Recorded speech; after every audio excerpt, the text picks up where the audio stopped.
Hello, this is Dave Hurwitz, Executive Editor at ClassicsToday.com, here to talk to you about Rimsky-Korsakov's Russian Easter Festival Overture, sometimes just called the Russian Easter Overture, or in French, Le Grand Pâques Russe, or something like that. People don't even know what to call it, let alone how to play it.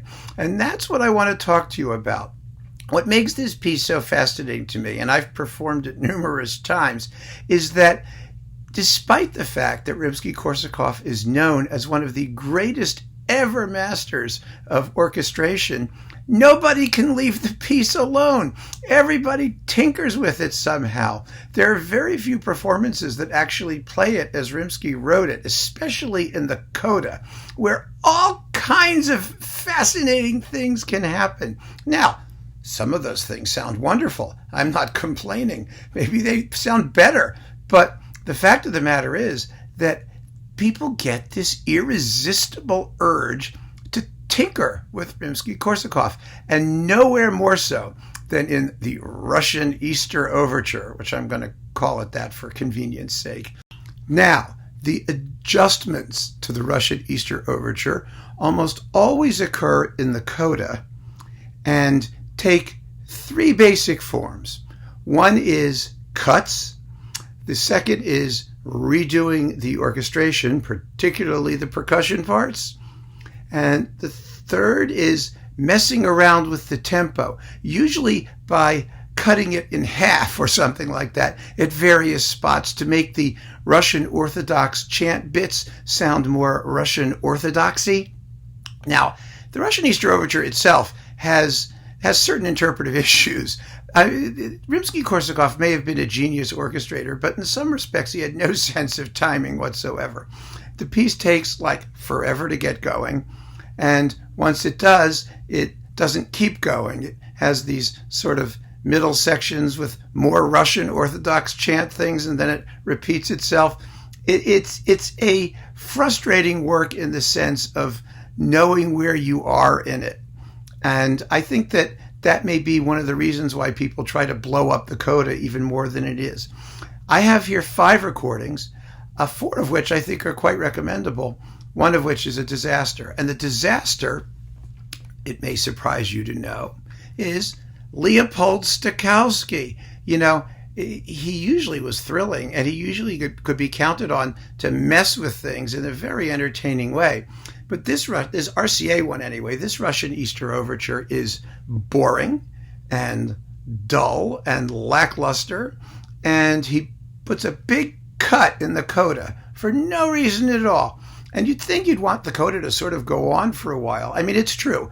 You know, Rimsky lands on the tonic chord and then just keeps repeating it while the timpani are going bum bum bum bum bum bum bum bum bum bum, like this, and the glockenspiel is glocking and the bells are going off, but that's part of the fun. Anyway, Stokowski, forget about it. He's awful. But now let's talk about 2 versions that more or less do what Rimsky actually wrote and do it quite well. One is Ernest Ansermet with the Orchestre de la Suisse Romande. This surprised me actually because, this is also kind of a lackluster orchestra often, but in Russian music, Ansermet was a wizard in this stuff, and his Rimsky-Korsakov recordings are all really, really good. When I do the video review of Scheherazade, the summary, he's going to pop up again. You wait and see. The other one that is a huge surprise, and one of my 2 absolute references, is David Zinman with the Rotterdam Philharmonic. This Rimsky-Korsakov duo is absolutely terrific in every respect. It also has my go-to Antar symphony in it. I think, yes, it's here somewhere.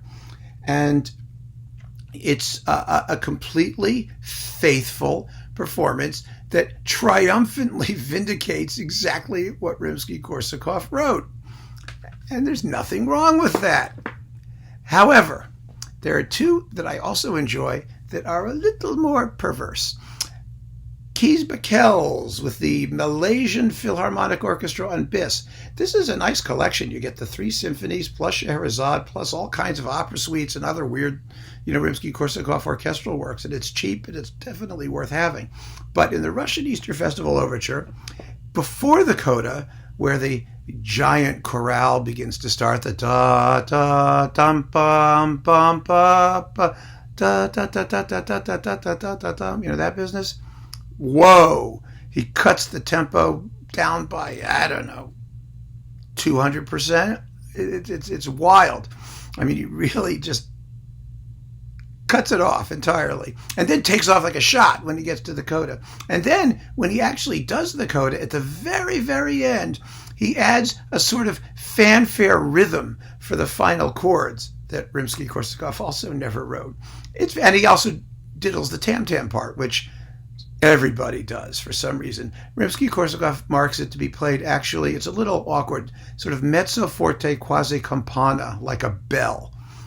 Tam-tams don't really sound like bells. I mean, they're supposed to imitate bells. And in Russian music, particularly, Rimsky and Mussorgsky, you know, when they use it, Mussorgsky in the coronation scene of Boris Godunov, it's supposed to be a deep, dark bell sound.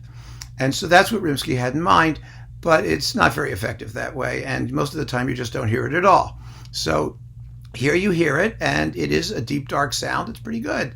And then he does some more things just to make sure that it's even more good, right?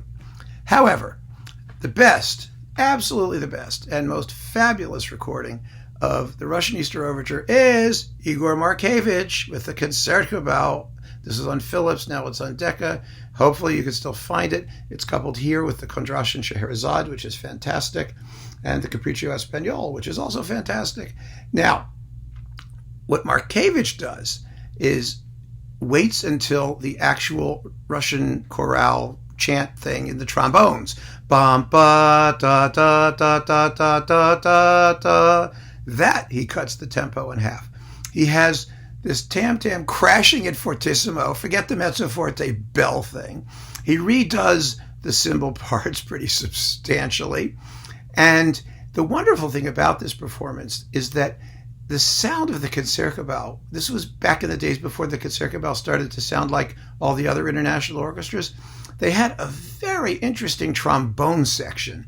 The sound was, I don't know how to describe it. It was a tightly focused, really cutting, but not harsh, but a completely unique sound. And they sound so great in all of those Russian chant recitative things in the middle of the overture. And in other places, it's such a vocal quality. It's almost a wow, wow, wow. It's just wonderful. So if you're looking for like a really, really great Russian Easter Overture that isn't necessarily what Rimsky-Korsakov wrote, Markevich is the one to get. If you want to hear what Rimsky wrote, get David Zinman. I would get both. I think it's such a great piece. I mean, I love it. In spite of its faults, in spite of its longueurs, as you call them, it's just, the music is so compelling, and the scoring is as glittering as Rimsky and all of his interpreters could possibly make it. Keep on listening, folks. Thank you.